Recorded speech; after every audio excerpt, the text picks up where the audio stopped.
Alrighty folks, while my Swiss chard is getting watered in, time to plant something here in this raised bed. You can see I got my frames, and what I'm going to grow now are these long beans. These are Taiwan yard long beans.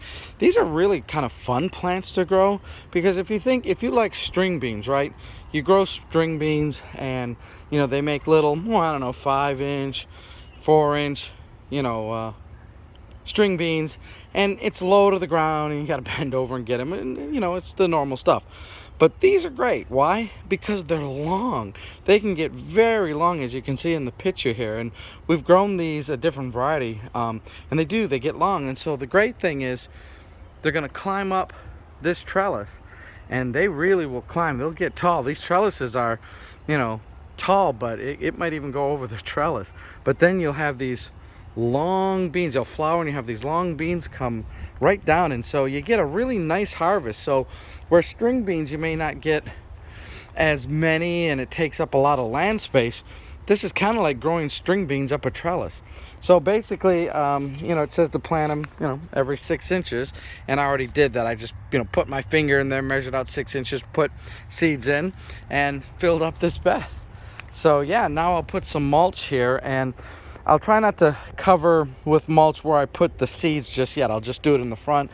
That way I don't impede in any way the seeds from germinating and poking through. I think they're strong enough, and basically that's what I did over here. Just to show you, we had some nice rain this past week, and even yesterday when we woke up it was all nice and moist back here. But the snow peas and snap peas have all germinated, as you can see.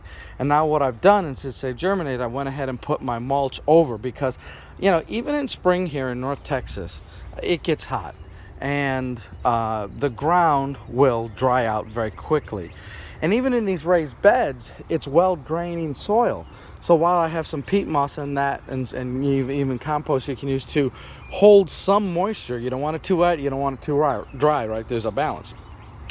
But even so, these raised beds will dry out if you don't have a mulch to keep the ground moist underneath. And so that's something that you want to do if you're anywhere in the south, or especially here Texas, because in the spring this area gets all sun. If you look, that tree will give me some shade once it blooms, but for the most part this whole area gets morning, afternoon, and evening sun. So we have to make sure the moisture is always something that you're monitoring.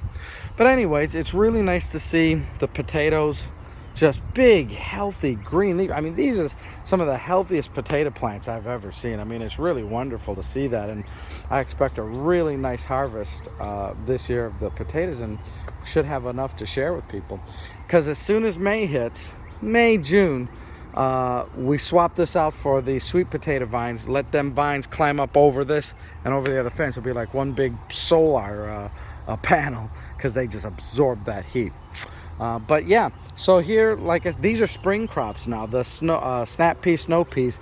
Sometimes you have trouble again with the heat in Texas, but as a spring crop, when these grow, come up, harvest them, and then we'll pull them. And then we'll put, maybe some different variety of cucumber or something else here that will climb. Lots of things we can try, and lots of fun experimenting that you can do. So it's really, if you think back of what we were starting to do out here in January, when it was a little bit cold and it was all empty and nothing here. I mean, it's really nice to come out and see your garden take shape, right? You've got plants in there, and that, in a few weeks we're going to have stuff to pick and harvest. And not only that, but as soon as everything blooms and is green, you come back here and you relax and you meditate and you de-stress. It gives a very nice place to get away from the issues of the world and relieve your stress, because the last couple of years I don't think anybody's been having a lot of fun in the world. So if you can make your own garden of Eden, your own sanctuary, who knows, you let your neighbors in, let them de-stress too, have them come and sit here and everybody enjoy themselves in the garden. So all right, so that's another update. Let's do some more work here and see what else we can do. We will talk to you again soon, people. Thank you.